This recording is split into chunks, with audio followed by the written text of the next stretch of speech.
नमस्कार. आज मुंबई महापालिकेच्या आयुक्तपदाची सूत्र हाती घेताना मला अतिशय आनंद होतो.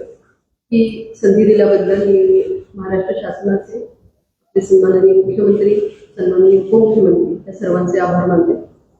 सर्वप्रथम मी भूषण गगराणी सरांना त्यांची अतिशय यशस्वी कारकीर्द आज पूर्ण केल्याबद्दल त्यांचंही मनापासून अभिनंदन करते. त्यांच्या पावलावर पाऊल टाकूनच मी तरी सिव्हिल सर्व्हिसेसमध्ये आले, कारण ते कोल्हापूर जिल्ह्यातले, मी सांगली जिल्ह्यातले, आणि सर त्यावेळेला मराठी लिटरेचर हा विषय घेऊन भारतामध्ये तिसरे आले होते आणि तोच आदर्श ठेवून मी सिव्हिल सर्व्हिसेस करायचं ठरवलं आणि त्यामुळे आज त्यांच्याकडूनच या पदाची सूत्र घेताना मला खूप आनंद झाला. मुंबई महानगरपालिकेत आयुक्त म्हणून येणं हे माझ्यासाठी एका अर्थाने होमकमिंग आहे, कारण 4 वर्ष मी या संस्थेमध्ये ॲडिशनल कमिशनर म्हणून काम केलं. कोविड सारख्या अतिशय क्रिटिकल परिस्थितीमध्ये काम करण्याची संधी मिळाली आणि मुंबई महानगरपालिकेचं कामकाज जाणून घेण्याची संधी मिळाली. 150 वर्षापेक्षा जास्त इतिहास असलेली ही संस्था खूप रिच लिगसी आणि हेरिटेज या संस्थेचं आहे. या संस्थेने मुंबईकरांचं आयुष्य एका अर्थाने खूप समृद्ध केले आणि माझ्या आधीच्या सर्वच आयुक्तांनी त्याच्यामध्ये आपापल्या पद्धतीने भर टाकली आणि त्या सगळ्या अतिशय समृद्ध परंपरेचा भाग आज होताना पण मला खूप आनंद होतो.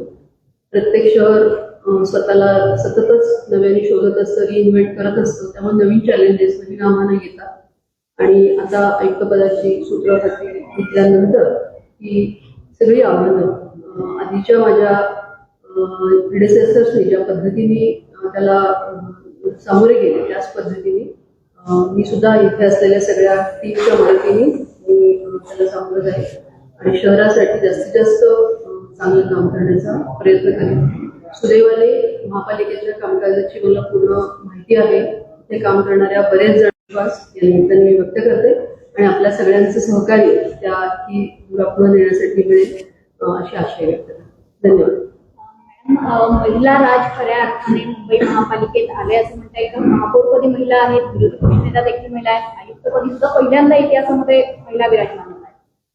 म्हणजे महिला म्हणून काही वेगळं हे असायलाच पाहिजे असं काही नाही, पण बऱ्याच जणांनी आज माझं पहिली महिला आयुक्त म्हणून अभिनंदन केलं, पण कदाचित आपल्याकडे ती संधी आतापर्यंत मिळाली नव्हती म्हणून त्याला जास्त महत्व असेल, तर असं म्हणायला काही हरकत नाही. महिलांसाठी काही विशेष योजना मुंबईकर महिलांकरता, कारण मेट्रो वुमन अशी तुमची ओळख आहे, पायाभूत सोयी सुविधांकरता आता मुंबईकर तुमच्याकडे आशेने बघताय. मुंबई महानगरपालिका तसं मुंबईला पायाभूत सुविधा आणि सगळ्या अम्युनिटीज देण्याचं काम करतच असते आणि ते सगळ्याच नागरिकांसाठी असतं. आणि मुंबई शहरातली जी सुरक्षितता आहे किंवा इथलं ट्रान्सपोर्ट सिस्टीम आहे ती नेहमीच महिलांसाठी नेहमीच उपयुक्त ठरलेली आहे आणि त्यामुळे इथे आपल्याला माहिती आहे की नोकरी करणाऱ्या महिलांचं प्रमाण त्यामुळे जास्त आहे. तर हेच त्यांचं जीवनमान अजून जास्तीत जास्त चांगलं करण्यासाठी, ऍक्सेसिबिलिटी वाढवण्यासाठी आणि सेफ्टी वाढवण्यासाठी आम्ही नक्कीच प्रयत्न. आधी तुम्ही हे सर्व कामकाज पाहिलेलं आहे, पण मधल्या काळात लोकप्रतिनिधी होते, आता नव्याने लोकप्रतिनिधी सुद्धा आलेले आणि तुम्ही सुद्धा आलेले. पुढचा काळ आणि काय नियोजन असेल काय ठरवलं? शासनामध्ये आपण नेहमीच लोकप्रतिनिधींबरोबर काम करतो. म्हणजे हे क्वचितच असं झालं असेल की इतका दीर्घकाळ आपल्याला प्रशासक म्हणून इथे काम करावं लागलं, पण यापूर्वी सुद्धा जेव्हा 2020 मध्ये मी होते, 20 ते 22 आपल्याकडे इथे सदस्य होते आणि जरी कोविड कालावधी असला तरी नियमित बैठकाही व्हायच्या सगळ्या, त्यामुळं लोकप्रतिनिधींबरोबर काम करण्याचा अनुभवही आहे आणि त्याच्यातूनच म्हणजे प्रशासन आणि लोकप्रतिनिधी या दोन्हीतूनच आपण कुठलंही शासनाचं काम जास्तीत जास्त चांगल्या पद्धतीने होतं आणि उलट तसं झाल्यामुळे आता खऱ्या अर्थाने मुंबई महानगरपालिका वाटायला लागली. पहिला टास्क तुमच्या समोर आता आयुक्त पदाचा पदभार स्वीकारल्यानंतर असणार आहे की नालेसफाई, कारण 1% सुद्धा कमी नालेसफाई झाली असं स्थायी समितीत गेल्या आठवड्यात सांगण्यात आलं. नालेसफाईच्या कामाचा वेग कसा वाढवता येईल, कारण मुळात कंत्राटदार आपल्याकडे उशिरा आहे. हे आपण दरवेळेलाच हा मुद्दा येतो आणि दरवेळेला महापालिका चांगले काम करते आणि पावसाळ्याच्या आधी नालेसफाई सुद्धा होते, पण आता प्रत्यक्ष चार्ज घेतला आहे त्याच्यानंतर याचा आढावा घेऊ जास्तीत जास्त वेगाने काम करण्याचं. नव्या आयुक्त म्हणून मुंबईकरांना खात्री देऊ शकता की मुंबई यंदा होणार नाही?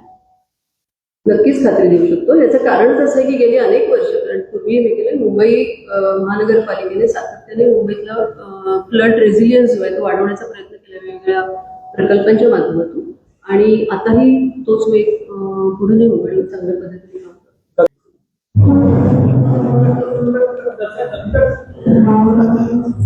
तोच ऍक्च्युअली फोटो देताना